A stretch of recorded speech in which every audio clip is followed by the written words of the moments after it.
उसको मिलती है। मारवे भाव भगवान नहीं हो सकत, मारवे भाव भगवान हो सकत कमू, भगवान तो सर्व सुख देने वाला होता है। अच्छा, तुम्हारे जैसे कबीर साहब भगवान हाँ, कबीर साहब उनने कोई ये जिंदा करो, वो सर्व सुख देने वाले हैं। कोई ये जिंदा करोगा उनने? हाँ, लाखों जिंदा किए, लाखों। देखिए, हमें एक प्रमाण बता दो, बताइए सर। देखिए, मैं प्रमाण बता दो। पहले तो मैं बता दूं, जो शेख तकी नाम का उनका एक पीर था, फकीर, उसकी लड़की मर गई थी। अच्छा, इसका प्रमाण कहाँ, ये भी बताइए। कबीर सागर में, इसका प्रमाण कबीर सागर में है। शेख तकी नाम का जो फकीर था, उसकी लड़की मर गई थी, तो उसने कहा था इसी प्रकार जैसे आप कह रहे हैं कि हम जब कबीर साहब को भगवान मानेंगे, जब हमारी बच्ची को जिंदा कर दे, कब्र में दबा रखी थी, तो उसको मरने के बाद दवाई निकलवाने के बाद 8 दिन बाद वो कबीर साहब ने उसे जिंदा किया था। आज प्रमाण है, आज देख लीजिए कबीर सागर में, कमाली नाम रखा था उसका। और एक बार फिर उसने परीक्षा ली कि नहीं, ये तो एक पाखंड है। उसने कहा कि हम जब जानेंगे मुर्दा को जिंदा कर दे, तो उनने कमाल नाम के लड़के को, वो बहता हुआ मुर्दा आ रहा था, उसको जिंदा किया था। आज प्रमाण देख लीजिए कबीर सागर में, उसका नाम कमाल रखा था। हमारे कृष्ण भगवान पैदा होते ही से जेल में से जंजीरें तोड़ के और फिर बाहर आ गए थे। ऐसा करो कजू, आपके कबीर भगवान ने कजू, ऐसा प्रमाण है? देखिए, आपके कृष्ण भगवान ने जंजीरें तोड़ी थी, और आप अगर कबीर साहब जी का चरित्र पढ़िए तो कबीर साहब को तो गंगा में डुबा दिया था। 7 पैर गोले दागे थे कबीर साहब के ऊपर, राजा ने 7 पैर गोले दागे थे, लेकिन कबीर साहब का बाल बांका नहीं हुआ था। एक बात बता दो, तुम सबके सब का चिल्लाने लगा, तो मैं अकेला हूँ और तुम इतने हजारों आदमी सबके सब का चिल्लाने लगा। तो भाई, अगर मैं सही बात कह रहा हूँ तो तुम वो दबा भी खिलाने? नहीं, आपको कोई नहीं दबाएगा। नहीं, आपको दबा नहीं रहे। फिर आप अकेले बोलोगे तो पूरे के पूरे में देखो, हम बताएं आपको कहना है। नहीं, आप बताओ गलत है। आप भैया एक बात और हम आपको आखिरी समझावो चाह रहे हैं। आपने कही कि जंजीरें तोड़ दी थी, जंजीरें तोड़ने से भगवान सिद्ध हो जाते। हमारी भैंसिया ने जंजीर तोड़ दी थी, तो हमके पास क्या, तो हमने भी सुनी है कि रामपाल जी महाराज से नाम दीक्षा लेके आओ, तो वो भैंस उनकी मंत्र सुन लो, तो जंजीर तोड़ के खूटा वो चली गई। तो हमारा भगवान नहीं भाई, हम आपसे जो हम पूछना चाह रहे हैं भैया, जंजीरें तोड़ने से भगवान सिद्ध नहीं होती। भगवान की लीलाएं जो होती, भगवान के काम जो होते, देखो भैया सुनो, हम आपको बता दें, संत रामपाल जी महाराज जी से नाम उपदेश लेने के बाद करोड़ों जीवों के, यहाँ पर जितने श्रद्धालु देख रहे हैं आप, ऐसा एक भी नहीं होगा जो संत रामपाल जी महाराज जी की भक्ति करता हो, उसको लाभ नहीं होता हो। पूछ रहा हूँ मैं, आपकी मान गए हम, यहाँ जितने लोग हैं क्या हाथ ऊंचा करके बताएंगे कि किस किस को लाभ होगा? यहाँ पर जितने लोग हैं सबको लाभ होते हैं। हाथ ऊंचा करेंगे भाई, ऐसा कौन है जिसे लाभ नहीं होता? सब को लाभ होते हैं।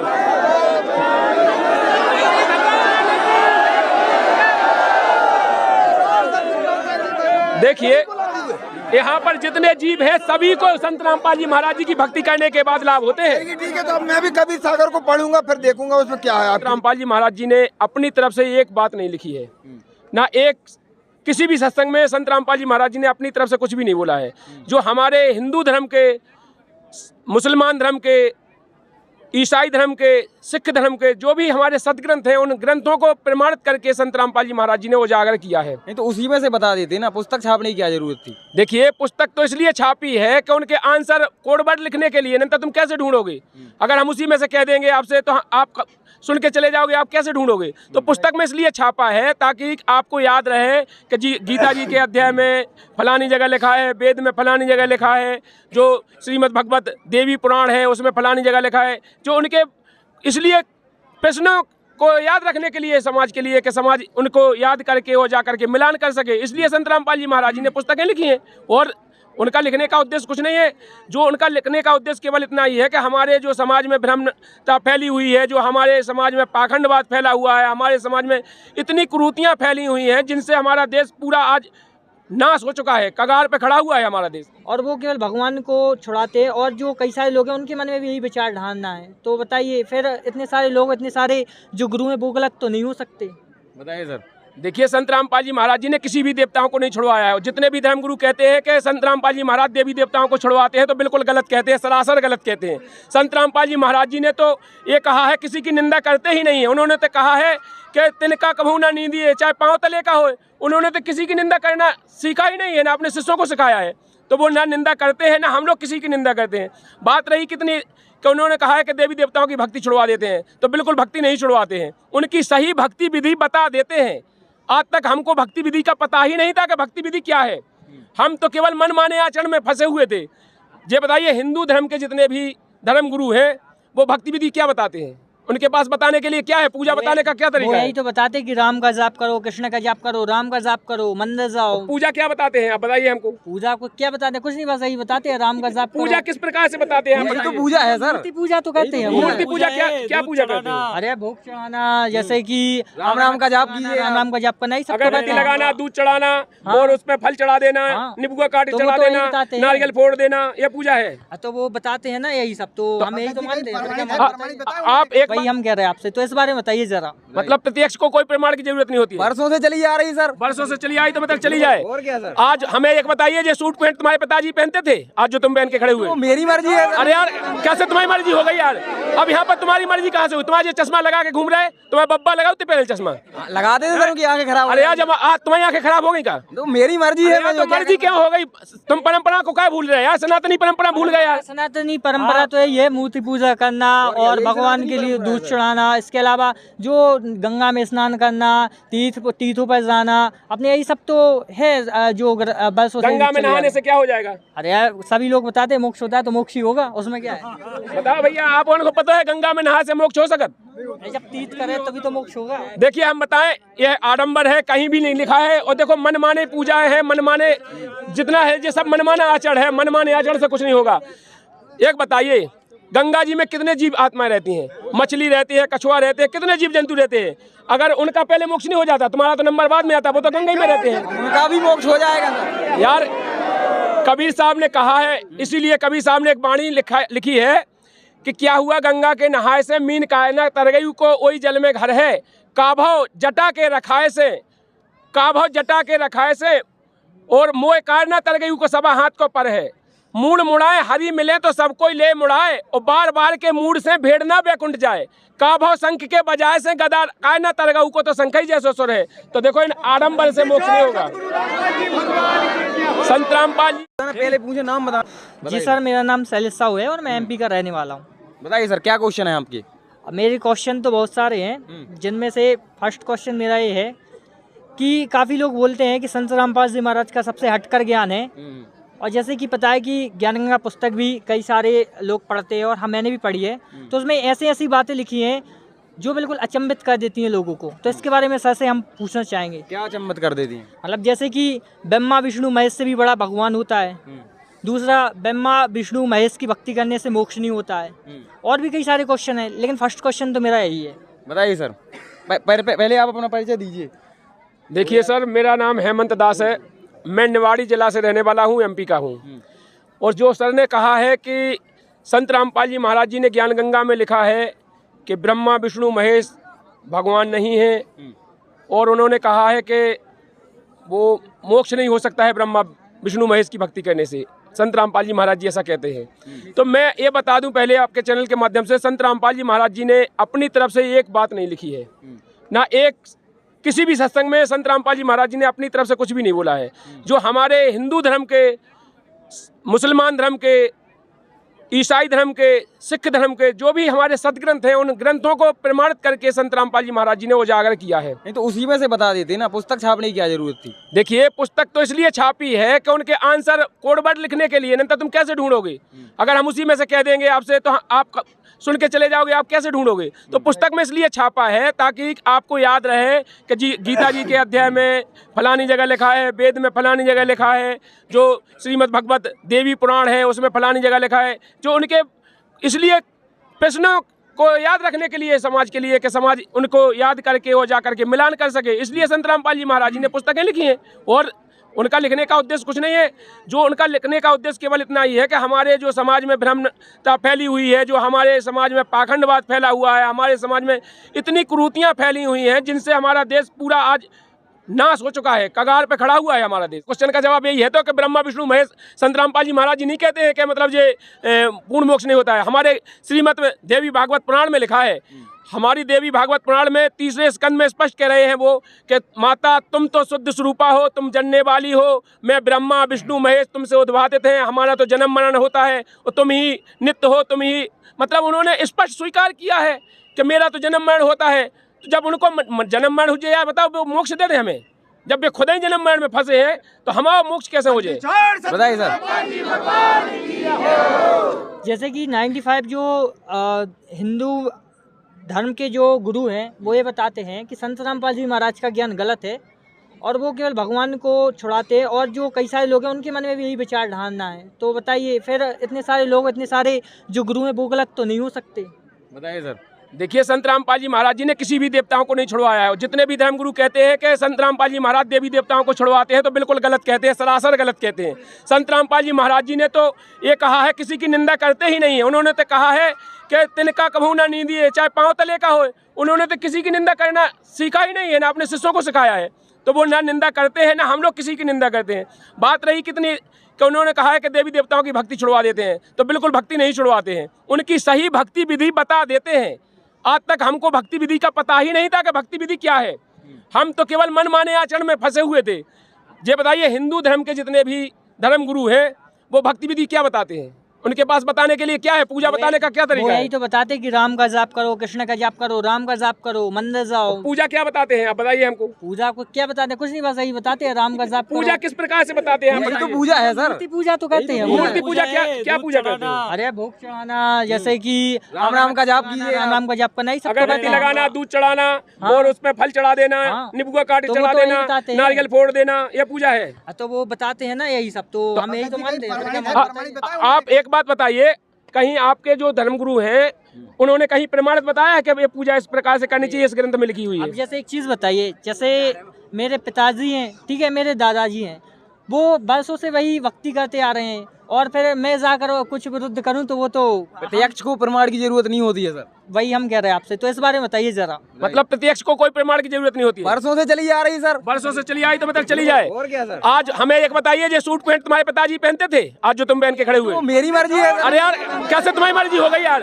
अब यहाँ पर तुम्हारी मर्जी कहाँ से हुई? तुम्हारे चश्मा लगा के घूम रहे, तुम्हें बब्बा लगाओ तो पहले चश्मा लगा दे सर, उनकी आंखें खराब हो अरे यार, जाएंगी। जब आज तुम्हारी आंखें खराब हो गई का? तो मेरी मर्जी है। तो मर्जी क्या हो गई? तुम परंपरा को क्या भूल रहे हैं यार? सनातनी परंपरा भूल गए यार। सनातनी परंपरा तो यही है, मूर्ति पूजा करना और भगवान के लिए दूध चढ़ाना, इसके अलावा जो गंगा में स्नान करना, तीर्थों पर जाना, अपने यही सब तो है जो बस। गंगा में नहाने से क्या हो जाएगा? अरे यार, सभी लोग बताते हैं मोक्ष होता है, तो मोक्ष ही होगा, उसमें क्या है? बताओ भैया, आप उनको पता है गंगा में नहाने से मोक्ष हो सकत? जब तीर्थ करे तभी तो मोक्ष होगा। देखिए, हम बताएं, यह आडंबर है, कहीं भी नहीं लिखा है। और देखो, मनमाने पूजाएं हैं, मनमाने जितना है ये सब मनमाना आचरण है। मनमाने आचरण से कुछ नहीं होगा। एक बताइए, गंगा जी में कितने जीव आत्माएं रहती हैं? मछली रहती है, कछुआ रहते हैं, कितने जीव जंतु रहते हैं। अगर उनका पहले मोक्ष नहीं हो जाता, तुम्हारा तो नंबर बाद में आता, वो तो गंगा ही में रहते हैं। उनका भी मोक्ष हो जाएगा सर। यार, कबीर साहब ने कहा है, इसीलिए कबीर साहब ने एक वाणी लिखी है कि क्या हुआ गंगा के नहाए से, मीन कायना तर गई को ओई जल में घर है, काभव जटा के रखाए से, काभव जटा के रखाए से, और मोह कारना तर गई को सबा हाथ को पर है। मूड मुड़ाए हरी मिले तो सब कोई ले मुड़ाए, और बार बार के मूड से भेड़ना बैकुंठ जाए। काभव शंख के बजाय से गदा कायना तरगऊ को तो शंख ही जैसो सुर है। तो देखो, इन आडंबर से मोक्ष नहीं होगा। संत रामपाल जी महाराज जी ने कहा है कि हमको मोक्ष कराना होगा तो हमें सत भक्ति करना होगी, हमें जो सत ग्रंथों में लिखी है। संत रामपाल जी महाराज जी ने कहा है गंगा में नहाने से मोक्ष नहीं होता है, गंगा में पानी पीने से प्यास जरूर मिट सकती है। तो देखिए सर, ये हम एक और क्वेश्चन पूछना चाहेंगे, इसके बाद आप पूछ लीजिएगा। जैसे कि देखिए, सभी भगवान को पाना चाहते हैं और सभी अपना मोक्ष कराना चाहते हैं। जैसे कि हम देखते हैं और अपनी आंखों से आप भी देखते होंगे कि कोई किसी धाम पर जाता है, कोई किसी मंदिर पर जाता है, कोई दूर दूर के तीर्थ स्थल पर जाता है। तो वो किस लिए जाता है? कि वहाँ से हमें भगवान की प्राप्ति हो। लेकिन आप कह रहे हो कि ऐसे भगवान की प्राप्ति नहीं होगा, तो क्या वो लोग पागल हैं? ये बताइए। आप भी तो सर यहाँ पर आए हैं। देखिए, हम यहाँ पर आए हैं, ठीक है, आपने कहा है धामों पे जाते हैं, तो क्या वहाँ पर भगवान है? अरे भगवान कैसे नहीं तो फिर आप क्यों आए? इसलिए हम तो यहाँ पर आते हैं, हमारे गुरुजी जैसे यहाँ पर केवल आस्था है, आस्था के अलावा हमारे यहाँ आने भी से आस्था है सर। एनर्जी पैदा होती है। एनर्जी का मतलब जानते हो? हमारी जो भक्ति है, उस भक्ति के जो हमारे 5 यज्ञ बताए गुरुजी ने, वो 5 यज्ञ भी पूरे होते हैं। और जो मनमाने आचरण से अपन करते हैं तो उससे कुछ नहीं होता। देखो, पहले हमें अपना समझना चाहिए। ग्रंथ तो हमारे मेन जड़ ग्रंथ हैं। जब तक हम ग्रंथों से प्रमाण नहीं चलेंगे, जब तक हमारी ना तो भक्ति हो सकती है, ना हमारा मोक्ष हो सकता है, ना हमारा कल्याण हो सकता है। इसके लिए हमें पहले तो मानना पड़ेगा ग्रंथों को। तो आप हमें या तो आप प्रमाण आप करके बताइए किस ग्रंथ में लिखा है कि तीर्थ स्थल पर जाना चाहिए। देखिए भाई, कुछ ना कुछ तो प्रमाण देना होगा। नहीं तो हमारे संत रामपाल जी महाराज जी ने ऑलरेडी सभी ग्रंथों में प्रमाण दे रखा है। कहीं भी नहीं लिखा है कि देवी धाम पूजा करने से या पत्थर पूजा करने से। आपके संत रामपाल जी महाराज जी ने श्रृंगार भी करना बंद करवा दिया, क्या ये क्या है? श्रृंगार किस लिए किया जाता है? अभी के बाद में पूछिए तुम। आप परिचय देना पहले तो मैं अपना। मेरा नाम सुनील गुंजरावत जी है, मैं मंदसौर एमपी से हूँ। मेरा कहना भाई साहब से है कि संत रामपाल जी महाराज अन्य जो जितने भी संत महासंत हैं इनकी बुराइयाँ करते हैं। बाकी जितने भी संत हैं वो सभी हिंदू हितोषी है। इनका एक मतलब है कि 99% जो संत हैं भारत में वो संत रामपाल जी महाराज की बुराई करते हैं। ये बात बोल रहे हैं वो। संत रामपाल जी महाराज हिंदुओं का विरोध करते हैं, मेरा मानना है। हिंदू विरोधी हैं संत रामपाल जी महाराज, बताइए, ऐसा इनका कहना है। देखिए, संत रामपाल जी महाराज जी किसी भी धर्म के विरोधी नहीं है। ये तो हिंदू की बात कर रहे हैं। संत रामपाल जी महाराज किस धर्म को मानते हैं? संत रामपाल जी महाराज जी सनातनी है, सच्चे सनातनी है। सच्चे सनातनी को मतलब जानते हो? और सनातनी तो बोलते हैं कि संत रामपाल जी महाराज का विरोध करते हैं जितने भी सनातनी है। जितने भी सनातनी है उन्होंने कहीं प्रमाण दिया है? सुनिए। जितने भी सनातनी है उन्होंने कहीं प्रमाण दिया है? देखिए, संत रामपाल जी महाराज जी ने कहा है कि वेद क्या है। तो वो ऐसा क्यों मानते हैं, इस बारे में बताइए। देखिए, मैं बता रहा हूँ आपसे, इसी बात को मैं कह रहा हूँ। आप उनसे जाके क्वेश्चन कीजिए ना। आप उनके अनुयायी है तो उनसे पूछ सकते हैं। हमारे जैसे हम संत रामपाल जी महाराज जी के अनुयायी है, अगर हमको गलत लगेगा तो हम गुरुजी से पूछ सकते हैं कि गुरुजी ये दूसरे लोग कह रहे हैं ये गलत है, तो हमारे गुरुजी हमें उसको डिफेंस करेंगे। ऐसे आप भी तो उनसे पूछ सकते हैं कि जैसे संत रामपाल जी महाराज जी ने वेदों को खोल के बताया है, अपने वेदों में प्रमाण किया है। वेद क्या भाई और किसी धर्म के हैं? किस वेद में खोलकर बताया, बताइए। ऋग्वेद में दिखाया है, अथर्ववेद में दिखाया है, सामवेद में दिखाया है। कौन से वेद में चाहते हैं आप देखना चाहिए? बताइए। जैसे कि गीता जी है, वो सभी के घर में लगभग उपलब्ध होती है। हाँ, तो श्रीमद् भगवत देवी, देखिए श्रीमद् भगवत गीता में भी बताया संत रामपाल जी महाराज जी प्रमाण किया है। तो किस अध्याय में, किस श्लोक में, बताइए। क्या जानना चाहते हो गीता जी से आप ये बताइए कि पूर्ण परमात्मा कौन है जिसकी हम भक्ति करें? देखिए, पूर्ण परमात्मा के बारे में इन्होंने कहा है, तो पूर्ण परमात्मा के बारे में गीता जी के अध्याय 18 के श्लोक नंबर 62 में लिखा है, हे अर्जुन, तू उस पूर्ण परमात्मा की शरण में जा जिसकी कृपा से सनातन धर्म शाश्वत धाम को प्राप्त होगा, लौट के पुनः जन्म मृत्यु में नहीं आएगा। आप जाइए, देखिए उठाकर गीता। उसमें भगवान का नाम तो नहीं दिया गया है, भगवान के बारे में नहीं बताया गया। उसमें आप डिटेल बता रहे हो, गीता में तो लिखी नहीं है। नहीं, गीता में लिखी है, वो सही कह रहे हैं, नहीं देखा है हमने देखा है, लेकिन उसमें नाम नहीं लिखा है ना। जैसे ये थोड़ी कहा कि कबीर साहब की शरण में जाइए। देखिए, कबीर साहब के लिए उन्होंने संबोधित किया है अध्याय 9 के वो 8 के मंत्र नंबर 9 में किया है ना। जैसे एक ही जगह पूरा वर्णन तो नहीं होगा। अध्याय 8 के मंत्र नंबर 9 में वर्णन कबीर साहब का मतलब सर ये है कि गीता में कहाँ लिखा कि कबीर साहब भगवान है? तो वही तो मैं बता रहा हूँ। अध्याय 8 के श्लोक नंबर 8-9 में इनमें वर्णन दिया है उस कबीर साहब का कि वो पूर्ण परमात्मा कबीर साहब है। ऋग्वेद मंडल में, हाँ, गीता में लिखा है। ऋग्वेद मंडल नंबर 9 के सूत्र नंबर 86 के मंत्र नंबर 1 में लिखा है।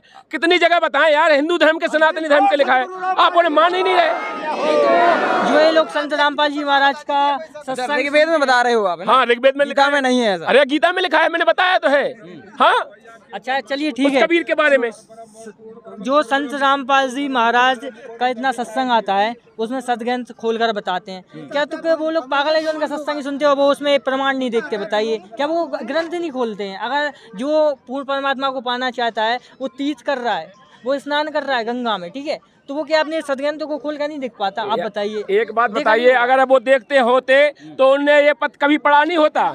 उनके जितने अनुयायी हैं उन्होंने अगर उनको दिखाया होता कि गीता जी में ये लिखा है, तो उनको आज संत रामपाल जी महाराज जी ने तो सभी वेद खोले हैं, गीता जी खोल के बताई है, तो उनके अनुयायी अगर जानते होते तो उनको पता नहीं होता। उनके अनुयायी तो जा कहते हैं, उनके गुरु जी कहते हैं कि तुम्हें तो काऊ की किताबें ही नहीं पढ़ने। हम एक दिन टीवी पे देख रहे थे, एक संत है, तो गीता पढ़ने को कहाँ मना किया? भाई मैं बताऊं, एक दिन देवकी नंदन जी संत हैं, वो कह रहे थे, अपने अनुयायियों को एक बुक दिखा रहे थे, वो ज्ञान गंगा बुक थी। वो कह रहे थे, देखो इस ज्ञान गंगा, मतलब नाम नहीं लिया उसने, इस बुक का मैं नाम नहीं लूंगा, उस संत का नाम नहीं लूंगा, लेकिन मैं आप लोगों से कह रहा हूँ उसे पढ़ना नहीं है। बताओ, वो तो ये कहते हैं तुमको पढ़ना ही नहीं है, किसी संत का ज्ञान ही नहीं सुनना है। क्यों नहीं सुनना है? वो इसलिए बोलते हैं कि संत रामपाल जी महाराज हिंदू विरोधी हैं। अरे यार, तो हिंदू विरोधी है तो आके सामने आए ना, इसीलिए तो मैं कह रहा हूँ सामने आए। हिंदू विरोधी यार, हिंदू विरोधी तो वो है यार, और तुम हिंदू विरोधी हो।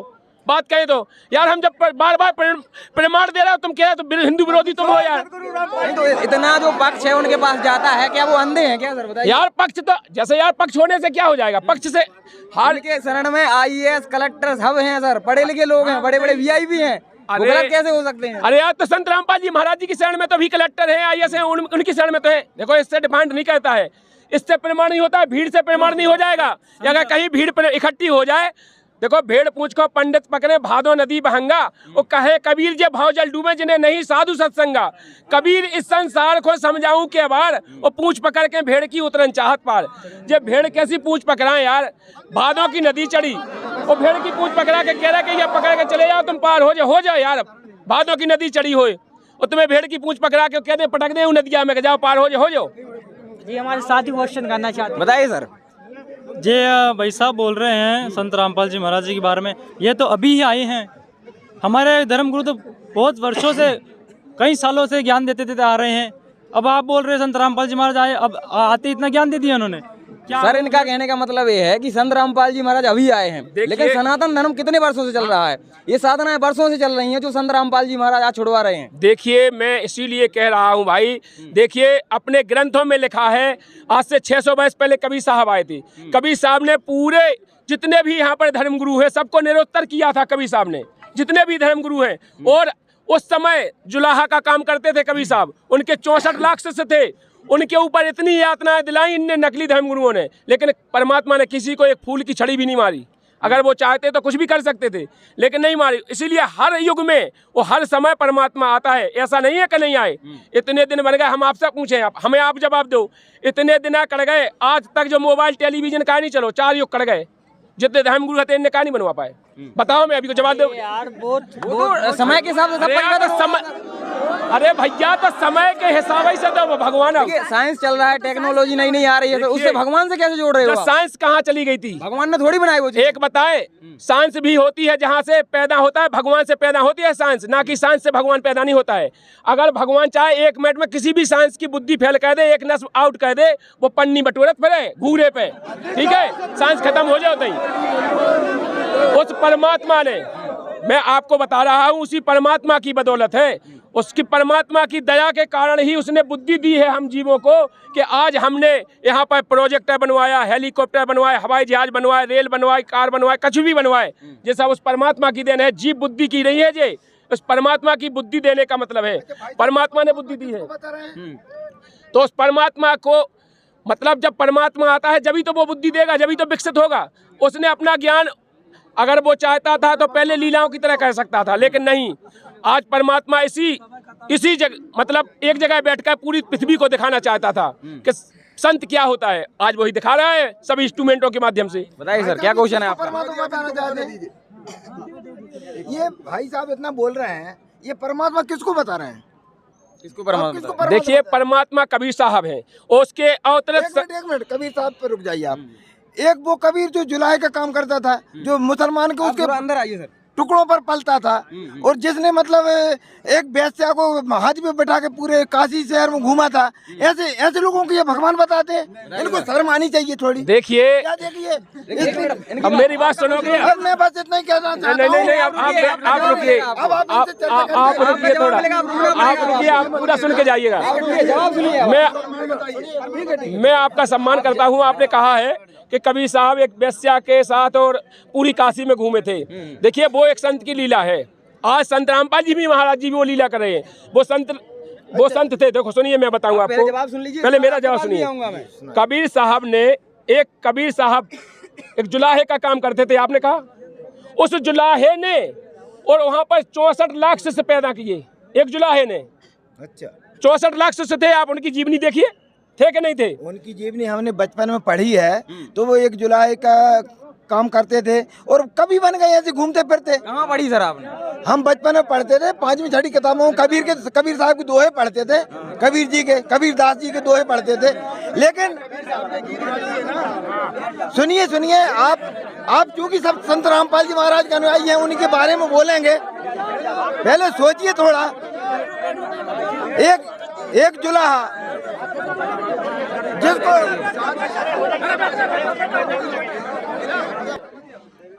बताइए सर, क्या क्वेश्चन है आपका? हम ये कहना चाहते थे, ये कबीर साहब कहते हैं, कबीर भगवान कहते हैं, वो तो एक दास थे। और जैसे तैसे वो कविता तो हर कोई, मतलब ये अनपढ़ आदमी भी कविता कहने लगता है। और वहाँ पर वो सभी जो भी धर्म गुरु थे वो उनको अनपढ़ गंवार ही कहते थे, जो भी कहता था कि ये अनपढ़ गंवार है, ठीक है ना। अच्छा, और उसके बाद इतने निर्धन थे कि ताना बुनते रहते थे, कपड़ा बुनते रहते थे, 2 टाइम की तो उनके पास रोटी नहीं थी खाने के लिए। भगवान बताते हैं ये। बताइए सर, किताबों में भी लिखा है कबीर दास जी थे। देखिए, इन्होंने मेरा क्वेश्चन बहुत अच्छा हल कर दिया है। इन्होंने कहा है, मेरा क्वेश्चन हल हो गया है इनके कहने से।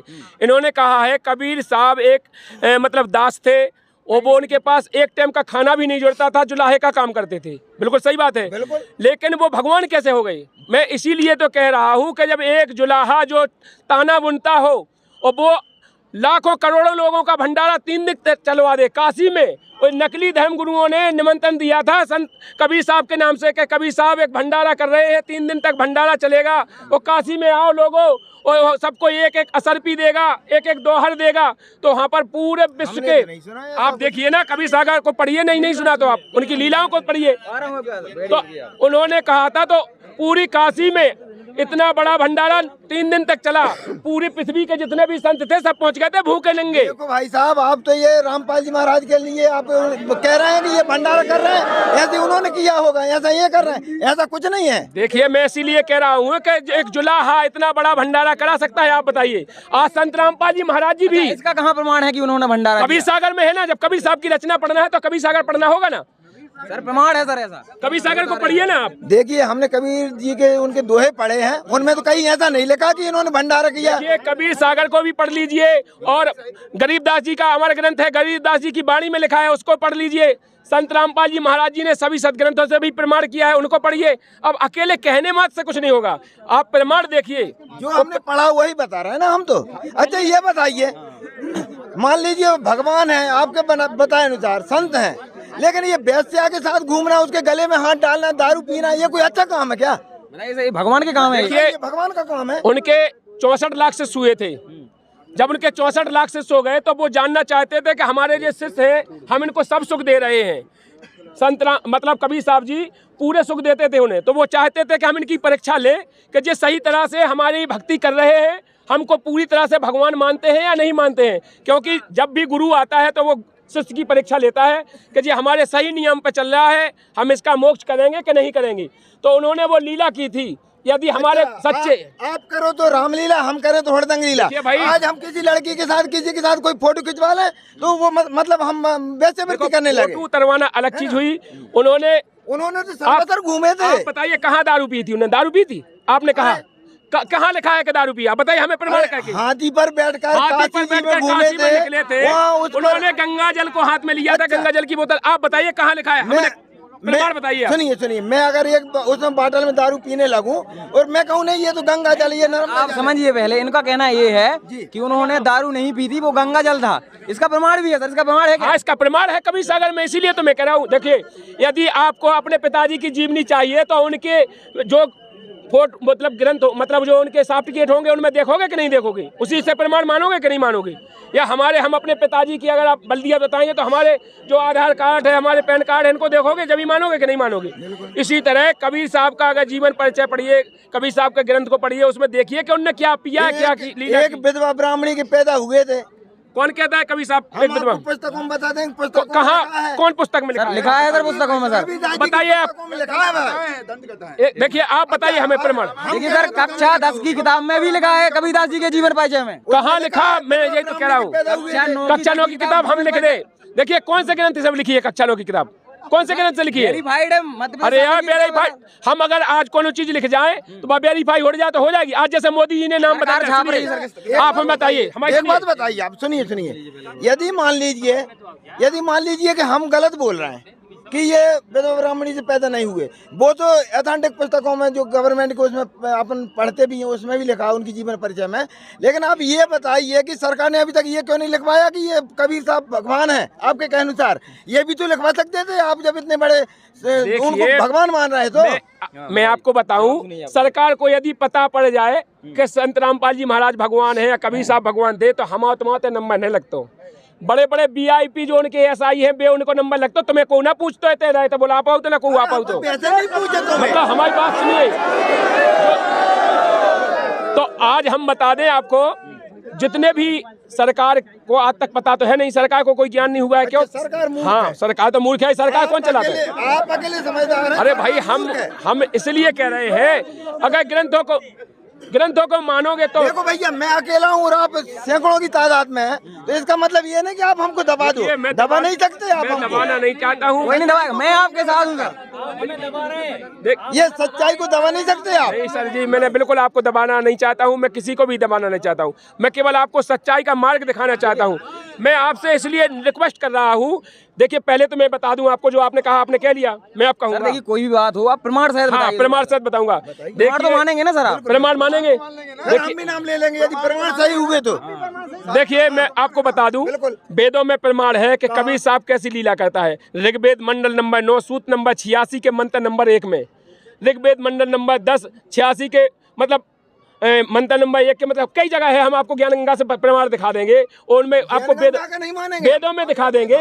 हमारे यहाँ आप चलिए प्रदर्शनी में वेद लगा रखे हैं, सब कुछ लिखा है, आप जोन वेद में चाहेंगे हम उसमें बता देंगे कि वो परमात्मा कबीर देव है, स्पष्ट नाम लिखा है, स्पष्ट नाम लिखा दिखाएंगे। दूसरी बात हम ये दिखाएंगे कि वो कैसी लीला करता है। वो धरती पे आता है, वो सह शरीर आता है और सह शरीर जाता है। जब कबीर साहब यहाँ से धरती से गए थे तो उनका यहाँ शरीर नहीं मिला था। 4 दाग से सतगुरु न्यारे अजय अमर शरीर, उनका अजय अमर शरीर था। वो यहाँ से जब गए थे तो यहाँ से वो जाने के बाद फूल मिले थे। उन्होंने हिंदू धर्म के चेला थे, उनके मुसलमान धर्म के चेला थे। दोनों राजाओं को धर्म के तो वो थे ही नहीं, मुसलमान थे यार। हिंदू धर्म के थे, चेला क्यों नहीं थे? उनके तो राजा भी चेला थे भाई। राजा भले चेला बन गए हो, लेकिन वो खुद मुसलमान थे कबीर वो दास। कभी बिल्कुल मुसलमान। आपने अब दोनों बात पक्ष कर रहे, जुलाहा और मुसलमान यहाँ दोनों अलग अलग हुई है। क्यों मुसलमान जुलाहा? जुलाहा किसे कहते हैं? आप सनातन बोल रहे हैं, जुलाहा मुसलमान की ही कौम में आता। हमारे यहाँ मुसलमान कोई जुलाहा बोलते हैं। बिल्कुल आप गलत कह रहे हैं। हिंदू जो ताना बुनते हैं, हिंदुओं में मैंने देखा है, हिंदुओं में ताना बुनते हैं तो क्या मुसलमान है? नहीं, वो बकरा ईद हिंदुओं में ताना बुनते हैं वो मुसलमान है? हमारे यहाँ तो हैं? ताना बुनने से मुसलमान मनाते हैं हमारे यहाँ ईद। सर यहाँ पर बात धर्म की नहीं है, बात भगवान की चल रही है, तो भगवान के विषय में बताइए आप लोग। तो देखिए मैं धर्म की बात मत कीजिए, आप भगवान के विषय में। मैं आपको बता दूं, वो किसी भी जाति के थे। कबीर साहब जी की वाणी है, जाति ना पूछो साधु की, पूछ लीजिए ज्ञान, बोल करो तलवार के पड़ी रहे दो म्यान। तो देखिए मैं इसलिए कह रहा हूं कि कबीर साहब जब धरती पे आए थे तो सह शरीर आए थे, कमल के फूल पर जाकर के काशी में लहर तारा तालाब में प्रकट हुए थे। हमने कहीं ये नहीं पढ़ा। देखिए ये पढ़ा है, मैं आपको पढ़ा दूंगा। ब्राह्मणी से देखो आप, हुए थे, मैं आपको इनको डाल गई थी वो, आप मानोगे उसको उठा के ले आए। मैं अच्छा सर, आप जो बोल रहे हैं कि उनका जन्म नहीं हुआ, पुस्तकें हम आपको दिखा देंगे, जीवन परिचय उनके कबीर साहब की। कबीर जी का मैटर को खत्म करिए, आप रामायण जी पे आ जाओ, रामायण जी पे आ जाओ, कबीर का मैटर खत्म करिए। चलिए आप इनसे बात करिए। रामायण जी मैं जानता नहीं, मैं तो पढ़ा लगा हूँ। आपने जो बता दिया कबीर साहब में जो प्रमाण है, जो क्या ऐसा ही भाव। यदि ये प्रमाण बता दे तो मुझे बता देना, मैं भी नाम लिख के ले लूंगा। ठीक है ना? ये प्रमाण बता रहा है ना आपको। देखिए कबीर सागर में लिख दीजिए। ठीक है, तो आप इनसे देखिए मैं आपका डिस्कस कर दूं, पहले थोड़े समय में डिस्कस कर देता हूं। देखिए कबीर साहब को लिए आपको जानना होगा तो कबीर साहब की जीवनी में कबीर सागर में देखना होगा। कबीर सागर में स्पष्ट प्रमाण है और कई ग्रंथों में प्रमाण है कि कबीर साहब सह शरीर आए थे और आकर के काशी में लहर तारा तालाब में प्रकट हुए थे। वो किसी माँ के जन्म से नहीं लेते हैं। कहाँ प्रमाण है ये भी बताइए सर आप। हाँ, कबीर सागर में प्रमाण है। तो हमने तो सिर्फ राम जी को देखा, भय प्रकट कृपाला दीन दयाला कौशल्या हितकारी। या फिर कृष्ण भगवान प्रकट हुए, जंजीर तोड़ के और फिर जेल से बाहर चले गए थे। देखिए आप कह रहे हैं अभी कबीर साहब की, अब आ गए आप रामचंद्र जी के। ये बोल रहे हैं कि आप बोले कबीर साहब प्रकट हुए। देखिए प्रकट, राम जी भी प्रकट हुए। रामचंद्र जी प्रकट नहीं हुए। रामचंद्र जी अगर प्रकट होते हैं तो उनकी 3 रानियों के लाने का खोया ऋषियों के पास भेजते। अगर प्रकट होने थे तो उन्हें काय खिलाने भेजी थी कि उनके गर्भ धारण हो जाए। ऋषियों के पास काय को भेजे? तो कौशल्या को, सुमित्रा को काय भेजी थी? देखो साधु संतों के पास खीर काय खिलाई थी हमें, जब बताओ। अगर जब प्रकट होने थे, यज्ञ कराए जाते हैं, उनसे हमारे लाभ मिलता है। अरे यार भैया, हम आपसे जा चाह रहे, नहीं हाथ मत जोड़ो। हम तो हमारा कहने का मतलब एक है भाई, जिसको सेवा में जाना है वो जा सकता है भगत जी, जिसको जाना है। मैं आपको बताऊं, यदि रामचंद्र जी अगर प्रकट हुए तो इन 3 रानियों को खीर क्यों खिलाई गई? क्यों हवन करवाया गया, क्यों ऐसा किया गया बताइए, अगर प्रकट होना था तो बताइए सर। ये तो भगवान की लीला होती है। हमारे यहाँ सीता जी भी जमीन से प्रकट हुई, जमीन से पैदा हुई हल हाँकते वक्त, है ना। तो खीर से नहीं पैदा हो सकती, ये भगवान चमत्कार करते हैं हमारे। देखिए, तो इसी तरह मैं भी कह रहा हूँ कि कबीर साहब प्रकट हुए थे, इसीलिए मैंने आपको बताया है कबीर साहब फूल पे प्रकट हुए थे, कमल के फूल पे लहराता तालाब में नीरू नीमा उनको उठा के ले गया, उनने लालन पालन किया, उनको मुसलमान बना दिया, जबकि वो नीरो नीमा मुसलमान नहीं थे, वो ब्राह्मण ब्राह्मणी थे, उनके औलाद नहीं थी। उस औलाद ना होने के कारण ये मनगढ़ंत कहानी नहीं मानते, मनगढ़ंत नहीं, मैं कहाँ प्रमाण है सर? कहाँ प्रमाण है? मनगढ़ंत तो आप बोल रहे हैं बताइए ना, कहाँ पर है? कबीर सागर में है यार, कबीर सागर में प्रमाण है। मैं कबीर सागर में प्रमाण दे रहा हूँ। हमारे ना तो गीता में प्रमाण है कि कबीर साहब, गीता वेदों में प्रमाण है कहीं? हाँ, वेदों में प्रमाण है कबीर साहब भगवान है। आप एक काम करना, नहीं रुको अभी आप कहाँ जा रहे हैं? जैसे ये बोल रहे हैं ना, तो इनको काम करो, गीता में निकाल कर दिखा सकते हो, दिखा दो देखिए, तो फिर हो सकता ये लिखा है प्रमाण, आप देखिए, ये लिखा है वेदों में प्रमाण, आप देखिए, पढ़ लीजिए, देखिए वेदों का स्क्रीनशॉट ये लगा है, वेद मंत्र है, पढ़ लीजिए आप। एक मिनट क्या लिखा है ये? कभी इन्होंने कबीर देवो ये संस्कृत में लिखा है, लेकिन यहाँ अर्थ तो इन्होंने लिखा कवि मेधावी। अब अनुवाद गलत कर दे को कवि को क्या मतलब होता है, हम आपसे पूछ रहे तो हैं। वेदों को कबीर अनुवाद देव को हमने कर मतलब क्या दो, हुआ? हमने कर दो वेदों को। अरे भैया, तो इसीलिए तो हम कह रहे हैं कि ये अनुवाद करने वाले जो गलत थे, इनने गलत करके ही हमें भ्रमित किया है हिंदू धर्म को। वेद अभी तक हमने पढ़े नहीं है, आप देख है ना, लो। हमने वेद तो पढ़े नहीं है ना, लेकिन भैया हमने तो रामायण जी पढ़ी है, सुख सागर पढ़ो है ना, भागवत पढ़ी है, मतलब वेदों से प्रमाण होगा। हाँ जाओ तो मानिए हमने आपकी मान बात। ली। हाँ। इसी तरह अब आप रामायण की बात कर रहे हैं, तो रामायण में प्रमाण दिखा दे, काय में दिखा दे। देखिए, एक नहीं हजारों जगह प्रमाण है कि परमात्मा कबीर देव है, सभी सदग्रंथों में प्रमाण है। कबीर साहब ने प्रमाण दिया है, संत रामपाल जी महाराज जी ने, कि कबीर साहब ही पूर्ण परमात्मा है, वही पूर्ण भगवान है। देखो, हमारे हनुमान जी तो पूरे पहाड़ के पहाड़ को उठा के ले आए थे। तुम्हारे अगर कबीर भगवान है तो उन्होंने क्या लीला की, ऐसी कोई की लीला? चलिए देखिए, भगवान जैसे एक बताते हैं, एक सेकंड, भगवान एक बताते हैं, जैसे ये कह रहे हैं, तो आप ये बताइए कि जब भगवान एक है तो क्या जो अन्य धर्म है, मुसलमान धर्म हो गया, ईसाई धर्म हो गया,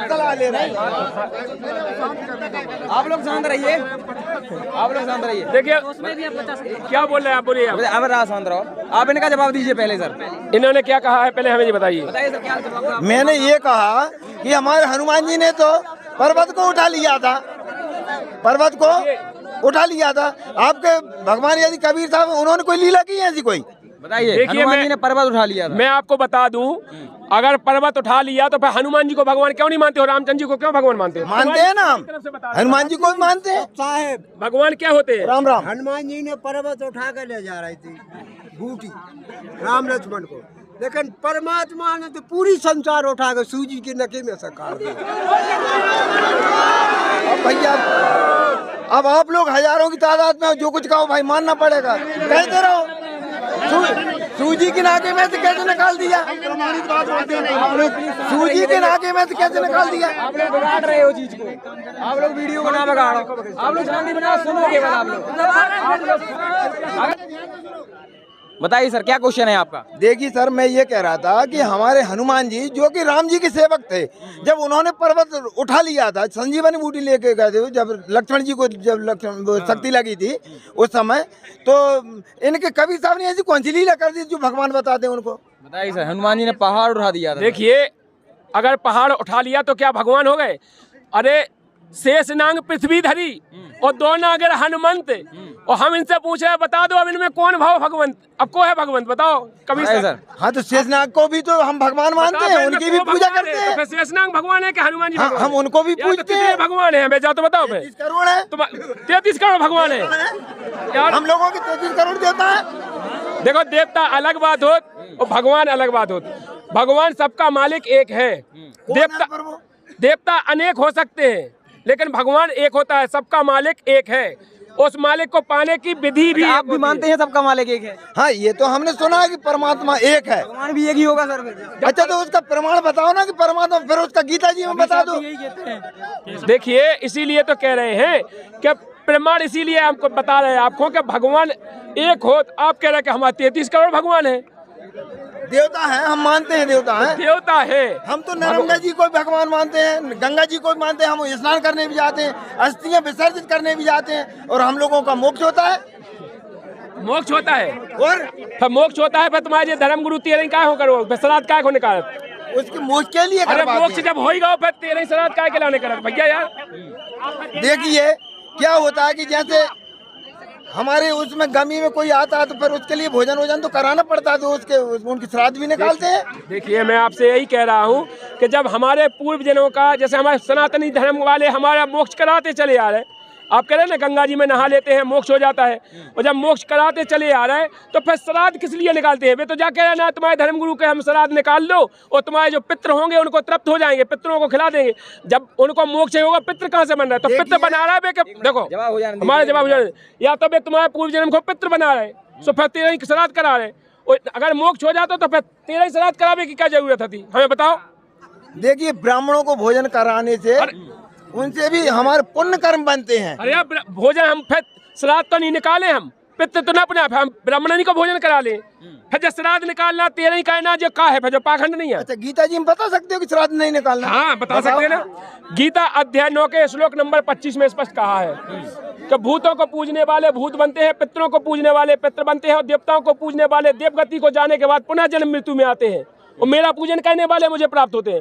इसलिए उनने कहा है कि इनकी किसी की पूजा नहीं करना चाहिए। और अगर आप कृष्ण को भी भगवान मानत हो तो हम सुना बताएं दे तुम्हें, कृष्ण भगवान ने भी सभी देवताओं की पूजा बंद कराई थी। जब भाई वो उन्हें पर्वत उठाने पड़ो तो इंद्र रुष्ट हो गए, तो उन्हें मेघ बरसाए थे फिर उनने वो गोवर्धन पर्वत उठा के उनकी रक्षा करी थी। तो उनने काय के लिए करी थी कि ये सबकी पूजाएं बंद कर दो, ये पाखंड है, और तुम पाखंडवाद को बढ़ावा दे। उनने पुजवाओ तो हमसे गोवर्धन, अरे गोवर्धन पुजवाओ नहीं है तो 84 लाख। अरे उसने ये कहा था कि इसकी पूजा कीजिए। साकिर चारों वेद हैं, साकिर द्वादश पंथ, साकिर। अच्छा आप क्या कहना चाहोगे? यही जम के दंत है, यही जम के दांत है, पंडित यही जम के दांत है। अब क्या है बताइए सर। कहते हैं शायद शीतला माई मसानी भैरव भूत हनुमंत, परमात्मा इनसे दूर रहे जो इनको पूजनत, तो परमात्मा इनसे बहुत दूर है। ये जो काल का लोक है, यहाँ कोई जीव सुखी नहीं है। बताइए सर, इनका कहना है कि उन्होंने गोवर्धन पर्वत पुजवाया था सर। देखिए कृष्ण भगवान ने कभी नहीं कहा है कि गोवर्धन को पूजिए, फिर वे गोवर्धन की पूजा कराओते तो वे अपनी क्या कहते ना, तो वे क्या कृष्ण भगवान पूजा करे के योग्य है, और ना क्या गोवर्धन पूजा। अब आप ही फैसला करो कि गोवर्धन भगवान है क्या कृष्ण भगवान है। अच्छा ठीक है हम मान लो पाखंड कर रहे हैं, लेकिन हमें आप ये बताओ आपकी गीता में कहीं ऐसा प्रमाण पूर्व परमात्मा का कौन सा मंत्र क्या जाप करना चाहिए है कोई? हाँ बिल्कुल आपने सही तो मैं यही आपसे कह रहा हूँ, प्रमाण है। गीता जी के अध्याय 17 के श्लोक नंबर 23 में कहा है ओम तत्सत इति निर्देश, मतलब 3 प्रकार से जो ओम तत्सत का जो संकेतक मंत्र है ये जाप करने का भी नहीं है। मैंने भी गीता पढ़ी है। हाँ। ये अध्याय 8 का 13वां श्लोक है, ओम तत्सत इति निर्देश। अध्याय 8 का तो ओम इति एक अक्षरम, आप भूल रहे।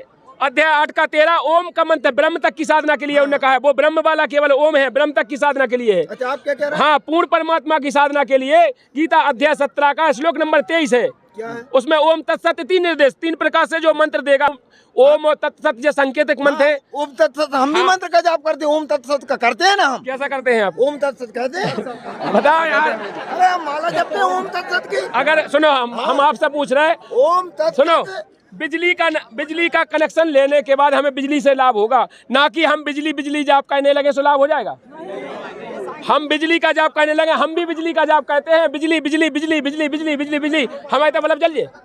तो बिजली कोई जाप करने की वस्तु तो हम है, इसीलिए तो कह बिजली रहे को हैं जलाने के लिए। ओम तत्सत जाप करने वाला नहीं है, संकेतक है। उसमें स्पष्ट कहा है कि वो तत्वदर्शी संत खोलेगा, ऐसे निर्देश है। ये तो वो कोड वर्ड है, उसे तत्वदर्शी संत खोलेगा। वो आज पृथ्वी पे तत्वदर्शी संत रामपाल जी महाराज जी के अलावा दूसरा कोई तत्वदर्शी संत है ही नहीं। तो फिर उसमें बताओ कि कौन कौन भगवान है तुम्हारी गीता में, फिर उसमें बताओ तो आप गीता में कौन कौन भगवान हो, कौन भगवान को कौन सा मंत्र, जो भी तो हुए परवा में। हाँ तो उसमें ब्रह्म भगवान के लाने जी ने गीता बोली, उन्हें कही कि अगर मेरी पूजा करना चाहता है तो जो आप कह रहे थे 8 का मंत्र नंबर 13 वो उसने अपने लाने ओम मंत्र बताओ कि अगर हमें तक तुम साधना करना चाहता है ब्रह्म लोक तक जाने के लिए। उसमें फिर बाद में उसने जा भी लिख दी कि ब्रह्म लोक के जाने के बाद प्राणी पुनः जन्म मृत्यु में आता है, मोक्ष नहीं होगा। वो यदि पूर्ण मोक्ष चाहता है तो फिर कहा है अध्याय 18 के श्लोक नंबर 62 में कि हे अर्जुन उस तत्वदर्शी संत की शरण में जा, उसकी कृपा से सनातन धर्म और शाश्वत धाम को प्राप्त होगा, लौट के जन्म मृत्यु में नहीं आएगा। अच्छा हम लौट के जन्म मृत्यु में आप ब्रह्म लोक में जावे के बाद और आओ ही कहां जो सच्ची कह रहे हैं गीता भैया। कह रही, हम थोड़ी कह रहे हैं। तो भाई गीता जी कह रही तो भाई भैया जी देखो आपकी गीता जी कह रही महाराज हमारे राम जी कहते हैं, रामा जी हमने पढ़ी तो नहीं है, लेकिन कहते हैं कि जब मेरे सन्मुख जीव होते तो बाकी कोटि जन्मों के पाप है उसके नाश कर देता हूँ मैं, है नहीं। राम जी ने कही है, मतलब बताइए सर। देखिए हमें बताइए, आप कह रहे देखो भाई हम तो इनकी बात पकड़ेंगे। इन्होंने कहा है कि राम जी कह रहे हैं कि हमारे सन्मुख आ जाए जो कि करोड़ों जन्म के पाप मोक्ष हो जाए। फिर राम जी के मोक्ष का नहीं भाई, कैसे नहीं भाई? हमें बताओ फिर राम जी को अपना बदलो देवे काय किशन जी बन के आने पड़ो। ये क्या है, श्राप दी थी नारद जी ने, उन्हें लीला करी थी। आप ही के बात मुँह से सुन रहे हैं हम, श्राप दी थी। जब उनकी खुद की शराब नहीं कटी तो मोक्ष कैसे हो जाए यार? तुम सनक सोचो तो बुद्धि है तुम्हारी क्या? जब उनकी खुद की शराब ही नहीं काट पाई तो मोक्ष कैसे हो जाए यार? जो तो मानना पड़े आपकी, लेकिन ये तो मानना पड़े। राम जी ने नहीं, तुम्हारे राम जी ने बाली को मारो तो पेड़ की ओट में हो मारो तो फिर जब वे कृष्ण अवतार में आए थे तो उनकी कृष्ण अवतार में आने के बाद एक भील ने मारो तो उन्हें पाँव में पदम में तीर मारे के भील ने मारो तो तब उनने कही थी कि हमारा तुम्हारा बदलो पूरा होगा। भीलिया से कही थी कि तुम चिंता नहीं करो, हमारा तुम्हारा बदलो है तो हमने तुम्हें बाली रूप में मारो तो आज तुमने हमें मार दो, हमारा तुम्हारा बदलो पूरा होगा। उनने जय उनसे कही थी बाली से कि भाई तू मेरे अगले जन्म में मुँह से बदलो ले लीजिए, इसलिए उनने मतलब फिर मोक्ष कहाँ से होगा उनको? अब समझो जब अगले जन्म में भी उन्हें आओ नहीं आओ मोक्ष, फिर मोक्ष कहाँ से होगा? मतलब पर इतना लौट के नहीं आए। मोक्ष होने के बाद कहाँ है? गीता कह रही मोक्ष किसे कहते हैं सर? इसी को कहते हैं। देखिए मोक्ष होने के बाद प्राणी लौट के जन्म मृत्यु में नहीं आएगा, स्पष्ट लिखा है गीता जी में। तो जन्म मृत्यु में नहीं आएगा तो उसका मोक्ष हो जाएगा। वो सनातन धर्म शाश्वत धाम स्पष्ट लिखा है, शाश्वत धाम माने सतलोक चला जाएगा। वो तो फिर अवतार लेके आते हैं जन्म मृत्यु में नहीं, अवतार लेके आते हैं जैसे राम जी का फिर कृष्ण भगवान। अरे यार अवतार से काय खोल ले हैं अवतार जब मोक्ष हो जाए तो मैं चाहूँ दूसरा है। अरे हमें अगर कोई भगवान बना दे तो हम तो अब मर जाए और अब भगवान बन जाए, राम बन जाए। क्या है, पापियों को खत्म करने आते हैं ना। अरे देखिए यार जाते हैं धरती फिर दूसरा पापी क्या पैदा हो जाता? अगर पापियां नहीं को मारा ना होता ही वे तो हर युग में पापी पैदा काय हो जाता? बंद करो जी, वो मानने को तैयार नहीं है और हम हमारे भगवान को छोड़ने के लिए तैयार नहीं। मानवे तैयार मानवे आप नहीं है। आप बताओ अगर तुम्हारा भगवान पापियों को मारा ना तो मान गए हम आप।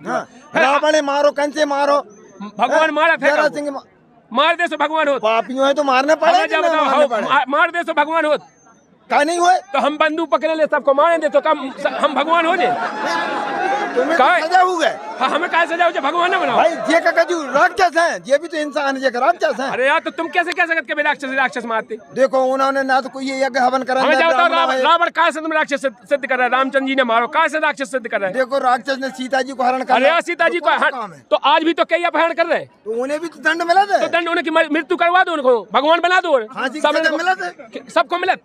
अरे जो दुष्कर्म करता है उसको मिलती है। मारवे बाव भगवान नहीं हो सकत, मारवे बाव भगवान हो सकत कमू? भगवान तो सर्व सुख देने वाला होता है। अच्छा तुम्हारे जैसे कबीर साहब भगवान, हाँ कबीर साहब कोई ये जिंदा करो, वो सर्व सुख देने वाले हैं। कोई ये जिंदा करो का उन्हें? हाँ लाखों जिंदा किए, लाखों। देखिए हमें एक प्रमाण बता दो। बताइए सर। देखिए मैं प्रमाण बता दो। पहले तो मैं बता दूं, जो शेख तकी नाम का उनका एक पीर था फकीर, उसकी लड़की मर गई थी। अच्छा इसका प्रमाण कहाँ है ये भी बताइए। कबीर सागर में, इसका प्रमाण कबीर सागर में है। शेख तकी नाम का जो फकीर था उसकी लड़की मर गई थी तो उसने कहा था इसी प्रकार जैसे आप कह रहे हैं कि हम जब कबीर साहब को भगवान मानेंगे जब हमारी बच्ची को जिंदा कर दे। कब्र में दबा रखी थी तो उसको मरने के बाद दवाई निकलवाने के बाद 8 दिन बाद वो कबीर साहब ने उसे जिंदा किया था। आज प्रमाण है, आज देख लीजिए कबीर सागर में कमाली नाम रखा था उसका। और एक बार फिर उसने परीक्षा ली कि नहीं तो एक पाखंड है। उसने कहा कि हम जब जानेंगे मुर्दा को जिंदा कर दे तो उनने कमाल नाम के लड़के को वो बहता हुआ मुर्दा आ रहा था उसको जिंदा किया था। आज प्रमाण देख लीजिए कबीर सागर में, उसका नाम कमाल रखा था। हमारे कृष्ण भगवान पैदा होते ही से जेल में से जंजीरें तोड़ के और फिर बाहर आ गए थे। ऐसा करो कभी आपके कबीर भगवान ने कभी ऐसा प्रमाण है? देखिए आपके कृष्ण भगवान ने जंजीरें तोड़ी थी और आप अगर कबीर साहब जी का चरित्र पढ़िए तो कबीर साहब को तो गंगा में डुबा दिया था। 7 पैर गोले दागे थे कबीर साहब के ऊपर, राजा ने 7 पैर गोले दागे थे लेकिन कबीर साहब का बाल बांका नहीं हुआ था। एक बात बता दो, मुझे एक बात बता दो, तुम सबके सब का चिल्लाने लगा तो मैं अकेला हूँ और तुम इतने हजारों आदमी सबके सब का चिल्लाने लगा तो भाई अगर मैं सही बात कह रहा हूँ तो तुम मुझे दबा भी खिलाना है। आपको कोई नहीं दबाएगा। नहीं आपको दबा नहीं है, आप अकेले बोलोगे तो पूरे के पूरे में। देखो हम बताएं आपको कहना है नहीं, आप बताओ गलत है। आप भैया एक बात और हम आपको आखिरी समझावो चाह रहे हैं। आपने कही कि जंजीरें तोड़ दी थी, जंजीरें तोड़ने से भगवान सिद्ध हो जाते? हमारी भैंसिया ने एक दिन हमारी भैंसिया ने जंजी तोड़ दी थी तो हमको बस जंजी क्या तो हमने भी सुनी है कि रामपाल जी महाराज से नाम दीक्षे लेके आओ तो वो भैंस उनकी मंत्र सुन लो तो जंजी तोड़ के खूटा वो चली गई। तो हमारा भगवान नहीं भाई हुआ थे कहूँ हम आपसे जो है हम पूछना चाह रहे हैं भैया जंजीरें तोड़ने से भगवान सिद्ध नहीं होती। भगवान की लीलाएं जो होती भगवान के काम जो होते देखो भैया सुनो हम आपको बता दें संत रामपाल जी महाराज जी से नाम उपदेश लेने के बाद करोड़ों जीवों के यहाँ पर जितने श्रद्धालु देख रहे हैं आप ऐसा एक भी नहीं होगा जो संत रामपाल जी महाराज जी की भक्ति करता हो उसको लाभ नहीं होता हो। पूछ रहा हूँ मैं आपकी मान गए हम यहाँ जितने लोग हैं क्या हाथ ऊंचा करके बताएंगे कि किस किस को लाभ होगा? यहाँ पर जितने लोग हैं सबको लाभ होते हैं। हाथ ऊंचा करेंगे भाई ऐसा कौन है जिसे लाभ नहीं होता? सब लोगों को लाभ होते हैं।